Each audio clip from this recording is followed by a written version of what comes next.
حضرت عیسیٰ علیہ السلام ان کا وصیت نامہ،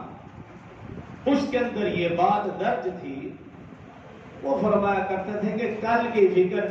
نہ کرو، تم دیکھو چیونٹی، اللہ اسے بھی تو رزق دے رہے، اگر تم کہو کہ چیونٹی کا کیا رزق، تو پھر تم چرند پرند کو دیکھو، اللہ انہیں بھی رزق دے رہے، اگر تم کہو کہ چرند پرند کا کیا رزق، تو پھر بڑی بھاری جسامت والے جانوروں کو دیکھو جن کی روزانہ ٹنوں منوں کے حساب سے خوراک ہے، جو گھاس کھاتے ہیں اللہ انہیں روزانہ گھاس کھلاتا ہے، جو خون پیتے ہیں اللہ انہیں روزانہ تازہ خون پلاتا ہے، جو گوشت کھاتے ہیں اللہ انہیں روزانہ تازہ گوشت کھلاتا ہے، تم تو اشرف المخلوقات ہو، اللہ تمہیں کیسے اڑائے گا؟ میری اور آپ کی فکر رزق کمانے میں، اور پریشانی بھی یہی ہے کہ رزق پورا نہیں ہو رہا،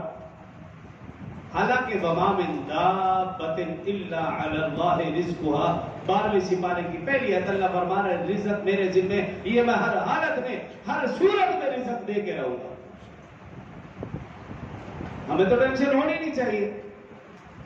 لیکن ہمیں یہی ٹینشن ہے کہ رزق اور دوسرا کہ مجھے کوئی نقصان نہ پہنچا رہے، یہی دو پریشانیاں ہیں۔